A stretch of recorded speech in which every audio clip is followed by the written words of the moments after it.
टी20 plus का आज का ये जो क्वार्टर फाइनल मैच नंबर 2 होगा जो कि खेला जाएगा डरहम और हैम्पशायर के बीच में रिवरसाइड ग्राउंड जो कि चेस्टर ली स्ट्रीट नाम की जगह पर है, जो कि बैटिंग के लिए बहुत ही तगड़ी पिचेस प्रोवाइड कराता है। उस पर आज के इस मैच के दौरान डरहम की टीम या हैम्पशायर की टीम कौन सी टीम यहाँ पर आज के इस मैच को जीत करके अगले मैच के लिए यानी कि सेमीफाइनल के लिए क्वालिफाई कर जाएगी, किस टीम के पास चांसेस उसके ज्यादा बनते दिखाई पड़ रहे हैं, पिच को भी उसमें हम इंक्लूड करेंगे चीजों को समझने के लिए, और उसमें बाकी इनिंग वाइज एनालिसिस भी हर एक टीम के सभी प्लेयरों को यहाँ पर हम डिस्कस करेंगे, जिसमें इनिंग वाइज एनालिसिस साथ साथ हर वो डेटा होगा जो कि आपको हेल्प करेगा उन 6 टीमों को बनाने के लिए जो फ्री टू प्ले कॉन्टेस्ट में जाकर के आप जिनकी मदद से ज्वाइन हो सकते हैं और एक अच्छा खासा ठीक ठाक अमाउंट विन कर सकते हैं। लेकिन उसके लिए आप वीडियो को शुरू से अंत तक जरूर देखिएगा। बाकी आपको मैंने बताया ही कि रिवरसाइड ग्राउंड के मैदान पर जब यह मैच खेला जाएगा 5 सितंबर को रात को 11 बजे से भारत के समय के हिसाब से, और वहां की लोकल टाइम के हिसाब से शाम को 6:30 बजे से एक डे नाइट टी20 मैच के तौर पर। तो वहां पर जहां पर अगर आप देखें तो ऑलरेडी इस सीजन के अंदर टी20 ब्लास्ट में जो आखिरी 6 मुकाबले खेले गए उसमें 4 बार पहले बैटिंग करने वाली टीम जीती, 2 बार बैटिंग सेकंड करने वाली टीमें मैचेस जीती, जिसमें स्पिन को 22 तो पेस को 51 विकेटें मिली, जिसमें स्पिन को 22 में से 9 विकेटें पहली इनिंग में, 13 विकेटें सेकंड इनिंग में और पेस को 51 में से 22 पहली इनिंग में, 29 सेकंड इनिंग में, जो कि निश्चित तौर पर दिखाता है कि जो स्पिनर और पेसर्स के विकेटों के नंबर्स सेकंड इनिंग में थोड़े से इंक्रीज हो जाते हैं, वो काफी हद तक क्लियर करता है कि क्यों इस तरीके का रिजल्ट आता है और क्यों पहले इनिंग में बैटिंग करने वाली टीमें ज्यादातर मैचेस जीतती हैं, जो कि बैटिंग के लिए वैसे भी काफी शानदार होती है। जहां पर स्कोरिंग अगर आप लास्ट मैच की आकर के देखें, लगातार अगर इतने मैचेस होते चले जाएं उसके बावजूद सेम मैदान पर सेम पिच पर अगर आखिरी मुकाबले में 203 का स्कोर बने पहली इनिंग की बैटिंग में, और वो स्कोर भी डरहम की टीम चेज कर जाए, जिसमें ग्राहम क्लार्क ने और इनके जो कप्तान है एलेक्स लीस ने, दोनों ने कमाल की पारियां खेली थी और केवल 1 विकेट गंवा करके 9 विकेट के मुकाबले उस मैच को जीता जाए 200 प्लस के स्कोर को चेज करते हुए, तो क्लियर यहां पर काफी हद तक हो जाता है कि क्यों ये टीम या जो मैदान है बैटिंग के लिए इतनी शानदार रही है, और इवन ज्यादातर मैचेस खेले जाने के बाद भी। तो निश्चित तौर पर एक शानदार बैटिंग पिच जहां पर पहली इनिंग के अंदर लगभग ज्यादातर मैचेस में ऐसा हुआ है कि 182 का स्कोर, 203 का स्कोर, 231 का स्कोर, 193 का स्कोर, 150 और 168 का स्कोर, यानी कि इतने बेहतर स्कोर बन जाते हैं जिसको चेज करना उतना आसान होता नहीं, और प्रेशर के अंदर काफी हद तक विकेटें गिरती हैं सेकंड इनिंग के अंदर, जबकि विकेट का कोई बड़ा हाथ होता नहीं कि सेकंड इनिंग में वो ज्यादा विकेटें प्रोवाइड करवाएं। लेकिन निश्चित तौर पर नेचुरली होता भी ऐसा है कि अगर कोई भी पिच लगातार यूज की जाती हो, जहां पर यहां पर देखें तो अभी 100 के मैचेस भी खेले गए, इसके पहले टी20 ब्लास्ट के बहुत सारे मैचेस हुए, कुछ इंटरनेशनल मैचेस भी खेले गए, तो उसका थोड़ा बहुत वेयर एंड टेयर तो होता ही है। तो सेकंड इनिंग में बैटिंग करना कोई टीम इसी वजह से यहाँ पर पसंद करेगी नहीं आज के इस मैच में भी। और एक और इफेक्ट यहाँ पर आता है ना, चूंकि इंग्लैंड के अंदर ग्राउंड्स में क्या होता है जब डे नाइट टाइप के मैचेस होते हैं, यानी कि जब फ्लड लाइट्स खास करके जलती हैं सेकंड इनिंग की बैटिंग के दौरान, तो नई गेंद शुरुआती कुछ ओवर्स में सीम का जो मूवमेंट करती है, वो पावर प्ले का जो फेज होता है सेकंड इनिंग का जो पहला 6 ओवर होता है, वो वहां पर ज्यादा दिक्कतें बैटिंग टीम को देती है। इसी वजह से कोई टीम और भी सेकंड इनिंग में बैटिंग करना यहाँ पर पसंद करेगी नहीं। बाकी जो भी टॉस का अपडेट होगा, वेदर उस टाइम पर जैसा होगा वो भी देखना बड़ा इंपॉर्टेंट है, तो वो सारा अपडेट और साथ ही साथ पिच रिपोर्ट अगर आती है तो वो भी, और उसके साथ साथ जो मेरी अपनी 6 फाइनल टीमें बनेंगी वो सब कुछ आपको मैं टेलीग्राम और व्हाट्सएप चैनल पर देने वाला हूं, जाकर के दोनों को ज्वाइन कर लीजिए। लिंक आपको इसी वीडियो के डिस्क्रिप्शन में और कमेंट बॉक्स में जो पिन किया हुआ कमेंट है वहां पर देखने को मिल जाएगा। बाकी आइए देखते हैं क्या स्क्वाड अनाउंस किया गया है आज के इस मैच के लिए। सबसे पहले तो डरहम की टीम का, जिन्होंने 14 मेंबर का जो प्लेइंग पूरा का पूरा स्क्वाड अनाउंस किया है, उसमें से ये प्लेइंग 11 बनते दिखाई पड़ रही है मेरे हिसाब से, जहां पर ग्राहम क्लार्क ओपन करेंगे एलेक्स लीस के साथ, इसके बाद डेविड बेडिंगम है, कोलिन एकरमैन है, ओली रॉबिन्सन है, जिमी निशाम है, विल रोड्स हैं, बेन रैन, मैटी पॉट्स, नेथन साउटर और कैलम पार्किंसन है, और अच्छा खासा मिक्स है इनके पास। अगर आप देखें तो अच्छे खासे लेग स्पिनर जिन्होंने अभी 100 फाइनल में कमाल की बॉलिंग करी है, और उसके साथ साथ Callum Parkinson left arm orthodox bowler हैं, right arm medium fast bowler इनके पास है, ऑलराउंडर इनके पास काफी अच्छे हैं, ऑफ स्पिनर भी एक पार्ट टाइमर हैं। उसके बाद पावर प्ले और डेथ ओवर में इनमें से कौन बॉल करेगा उनके नाम देख सकते हैं, और बेंच पर जो बाकी 3 प्लेयर्स हैं, जिसमें बेन मैकिनी ने भी 100 में ओपन किया था कुछ मैचेस में, उनका भी नाम आप देख सकते हैं। साथ ही साथ इनका टी20 करियर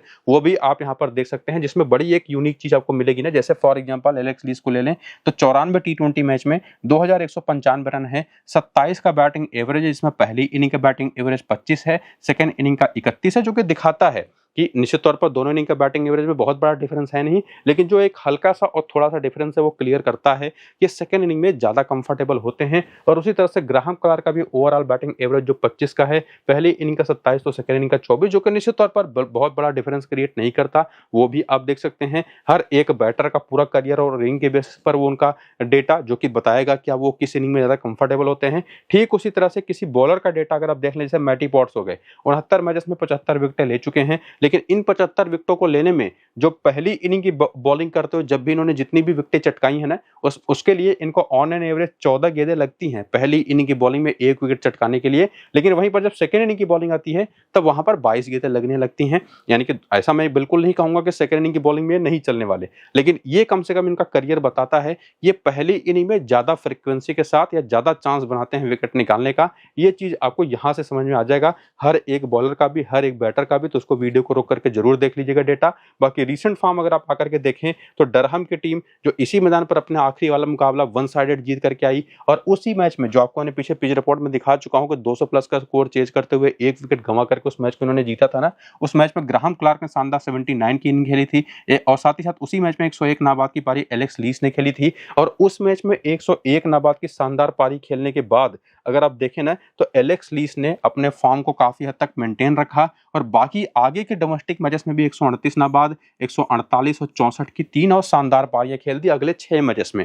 हालांकि उसी में एक चीज आप देखेंगे कि बीच में जो एक एक मैचेस आए हैं उसमें फ्लॉप भी हुए हैं, यानी कि अल्टरनेट मैचेस में शानदार कमाल की परफॉर्मेंस देते रहे हैं। लेकिन ओवरऑल आप ये चीज कह सकते हैं कि बहुत ही कमाल के फॉर्म में है एलेक्स लीस। और इवन ग्राहम क्लार्क को भी देखें ना तो 138 नाबाद, 36 79 जो उन्होंने आखिरी T20 ब्लास्ट मैचेस में मैच खेला था, तो ये भी काफी शानदार फॉर्म में रहे हैं रिसेंट टाइम में। जिसमें अगर आप आए डेविड बेडिंगम की तरफ, एक साउथ अफ्रीकन खिलाड़ी, इनका फॉर्म अगर आप देखें तो लास्ट के 2 मैचेस में तो बहुत अच्छा रहा है, हालांकि उसके पहले की कंसिस्टेंसी थोड़ी सी खराब रही है। हालांकि इनके साथ ये इनके जो नंबर्स हैं ना उस पर इनके फॉर्म को आप बिल्कुल भी जज नहीं करेंगे, क्योंकि इनका बैटिंग ऑर्डर वो काफी ऊपर नीचे होता है अलग अलग तरीके के मैचेस में। कभी ये एकदम नीचे आ जाते हैं बैटिंग करने, कभी नंबर 3 पर आ जाते हैं। तो ऐसे खिलाड़ी की इस तरह के नंबर्स अगर आप देखें ना तो निश्चित तौर पर वो काफी जस्टिफाइड है, जिसके दम पर आप ये नहीं कह सकते कि इनका फॉर्म अच्छा नहीं है, बल्कि ये आप कह सकते हैं कि बैटिंग ये कहीं पर भी कर सकते हैं, फ्लक्चुएट होकर के ऊपर नीचे बैटिंग ऑर्डर इनका होता है, जिसमें कॉलिन एकरमैन को भी इंक्लूड करें तो ये भी अगर आप देखें तो थोड़े से एवरेज टाइप के ही फॉर्म में रहे हैं। तो ये 2 ऐसे प्लेयर हैं इस टीम के अंदर जो अगर आप 6 टीम बना रहे हैं ना तो किसी 2 या 3 टीम में आप डेविड बेडिंगम को रख सकते हैं, किसी 2 या 3 टीम में आप कॉलिन एकरमैन को रख सकते हैं। लेकिन जैसे फॉर्म में दोनों टॉप ऑर्डर के बैटर्स हैं, कम से कम 4 से 5 टीमों में तो आपके होने ही चाहिए, और इवन 6 टीमों में भी आप इनको लेके जा सकते हैं, 6 की 6 टीमों में भी। लेकिन चूंकि आप निश्चित तौर पर एक ऐसी हाई परफॉर्मेंस टीम बनाना चाहते हैं जिस पर रिस्क आप ज्यादा लेना चाहते हैं, तो 6 टीमों में तो नहीं, लेकिन कम से कम 4 से 5 टीमों में एलेक्स लीस और ग्राहम क्लार्क आपके होने चाहिए। लेकिन उसके बाद की जो बैटिंग है, चाहे वो ओली रॉबिन्सन हो, चाहे वो विल रोड्स हो, चाहे वो जिमी निशाम हो, जिमी निशाम को सभी जानते हैं कमाल के ऑलराउंडर रहे हैं, और निश्चित तौर पर रिसेंट टाइम की परफॉर्मेंस देखें तो बैटिंग से तो उतनी बेहतर नहीं आई है। इनका भी वही निश्चित तौर पर एक दिक्कत रही है कि बैटिंग ऑर्डर कहां पर खेलेंगे कुछ भी तय नहीं है। लेकिन एज ए बॉलर अगर आप देखें तो यहाँ पर तो विकेट नहीं है, लेकिन यहाँ पर देखिए 2 विकेट है, 1 विकेट है, 2 विकेट है, 1 विकेट है, 2 विकेट है, 1 विकेट है। बीच बीच में कुछ बढ़िया पारियां भी हैं जब ज्यादा बॉलें फेस करने को मौका मिलता है, और उसमें विल रोड्स को भी इंक्लूड कर दें तो ये इंग्लैंड के एक लोकल बहुत ही शानदार ऑलराउंड खिलाड़ी, और इनकी भी परफॉर्मेंस अगर आप ओवरऑल देखते चलें तो इन्होंने ना सिर्फ बॉलिंग से बल्कि बल्ले से भी पूरा मौका जब मिलता है तो पूरी अच्छी खासी इनिंग्स खेलते दिखाई पड़े हैं। और उसी में ओली रॉबिन्सन जो इनके विकेट कीपर बैटर हैं, ये हाईली इनकंसिस्टेंट टाइप के प्लेयर हैं। देखें तो बीच में एक यहाँ पर सेंचुरी है, फिर कहीं पर जाकर के एक 80 रन की पारी ये है, लेकिन बीच में 3 मुकाबलों में फेल हुए हैं, उसके बाद के भी 2 मुकाबलों में फेल हुए हैं। ये एक ऐसे हाई परफॉर्मेंस टाइप के प्लेयर हैं नहीं जो कि हर मैच में आपको नंबर्स निकाल करके दें, लेकिन निश्चित तौर पर एक ऐसे प्लेयर हैं जो आप अपनी 6 टीम जो बनाएंगे ना उसमें किसी 1 या 2 टीम में आप इनको जरूर रख सकते हैं। उसी तरीके के ये प्लेयर हैं। और उसके बाद विल रोड्स और जिमी निशाम, और साथ ही साथ बेन रन हो गए, मैटी पॉट्स हो गए, नेथन साउटर हो गए, और कैलम पार्किंसन। चूंकि इनके पास कई सारे बॉलिंग ऑप्शन हैं और जो प्लेइंग 11 आज बनती दिखाई पड़ रही है उसमें ये 6 के 6 बॉलिंग ऑप्शन आपको खेलते हुए दिखाई पड़ेंगे। तो निश्चित तौर पर किसी टीम में, वो भी T20 फॉर्मेट में, अगर 6 बॉलिंग ऑप्शन हो जिसमें एक पार्ट टाइमर भी हो, तो निश्चित तौर पर कोई ना कोई ऐसा बॉलर होगा जिसके ओवर्स कटेंगे और ओवर्स कम होंगे। लेकिन इन 6 के 6 बॉलिंग ऑप्शन में से ना अभी रिसेंट टाइम में जैसा फॉर्म रहा है, जिसमें नेथन साउटर को देखें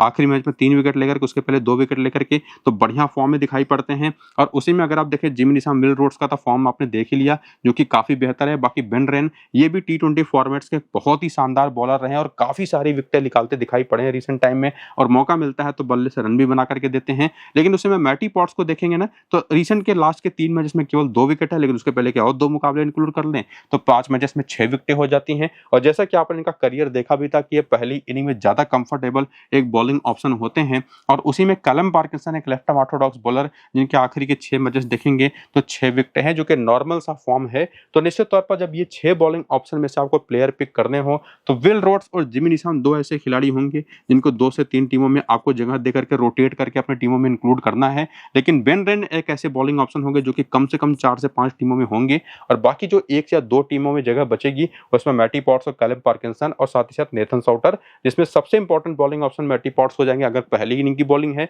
सेकंड इनिंग की बॉलिंग है तो नेथन साउटर और कैलम पार्किंसन को भी कहीं पर 1 या 2 टीमों में एडजस्ट कर सकते हैं। तो एक चीज तो कम से कम क्लियर होती है इस डरहम टीम की तरफ से कि ये टीम ओवरऑल सारे के सारे प्लेयर्स 1-2 प्लेयरों को छोड़ कर कंसिस्टेंटली लगातार शानदार फॉर्म में हैं और बहुत ही तगड़ी टीमें दिखाई पड़ रही है, जिसको जिस तरीके के इनके पास प्लेयर्स हैं ना और जैसे फॉर्म में हैं उसको देख करके लग नहीं रहा कि इस टीम को कोई हरा पाएगा फिलहाल। तो फॉर्म तो बहुत ही तगड़ा है, चाहे बैटर्स को ले लें चाहे बॉलर्स को ले लें, और कॉम्बिनेशन बहुत अच्छा बनता दिखाई पड़ा है। जिसमें हेड टू हेड के आंकड़े देखने अगर आप आए तो हैम्पशायर के खिलाफ इनके प्लेयर्स के आंकड़े, जिसमें 3 मैच में 73 रन है, ओली रॉबिन्सन के 4 मैच में 41 रन है, यहाँ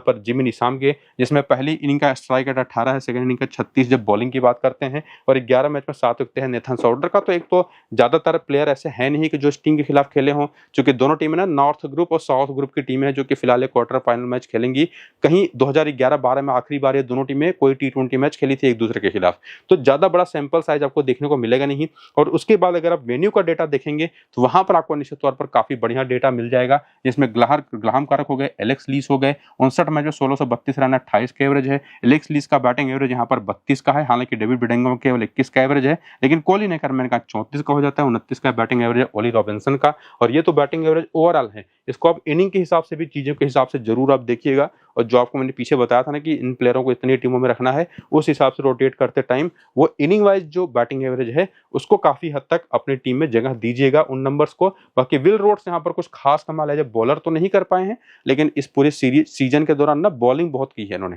पहले ज्यादा बॉलिंग करते थे नहीं, इस वजह से नंबर्स पर आपको नहीं जाना है। और बाकी जिमी निशाम, और इसी वजह से मैंने पीछे ही आपको क्लियर कर दिया कि किस प्लेयर को कितना ज्यादा आपको इंपॉर्टेंस देना है। डेटा तो आप जरूर देख सकते हैं, उसको हेल्प आप ले सकते हैं, लेकिन निश्चित तौर पर जो चीजें आपको पीछे क्लियर कर चुका हूं उसी को बेस में बना करके आपको अपनी टीमें बनानी है। बाकी प्लेयर बैटल भी देखें तो इंग्लैंड के प्लेयर निश्चित तौर पर स्पिन के खिलाफ थोड़ा फंसते हैं, लेकिन निश्चित तौर पर ओवरऑल ये भी बात है कि क्वालिटी स्पिन की इनके पास बहुत बेहतर तो होती नहीं, लेकिन ग्राहम क्लार्क एक ऐसे प्लेयर है जो कि बाएं हाथ के तेज गेंदबाजी उस पर फंसते हैं। हालांकि एलेक्स लीस का कोई डेटा सामने वाली टीम के खिलाफ है नहीं। कॉलिन एकरमैन ब्रैडली व्हील पर एक बार सस्ते में आउट हो चुके, डेविड बेडिंगम लेफ्ट आर्म ऑर्थोडॉक्स पर 9 बार आउट हुए, 134 गेंद पर 158 रन बना करके, और 20 के भी नीचे का एवरेज है। और उसके बाद यहाँ पर आते हैं ओली रॉबिन्सन, विल रोड्स और जिमी निशाम, जिसमें निश्चित तौर पर लेफ्ट आर्म ऑर्थोडॉक्स बॉलिंग वो काफी हैवीली इस टीम के खिलाफ एक बहुत इंपॉर्टेंट बॉलिंग ऑप्शन के तौर पर दिखाई पड़ती है, जिसमें आप बाएं हाथ की तेज गेंदबाजी को भी इंक्लूड कर सकते हैं। तो ऐसे बॉलर हैं कौन सामने की टीम में, तो लियम डॉसन तो हैं ही, बाएं हाथ के तेज गेंदबाज के रूप में क्रिस वुड भी हैं,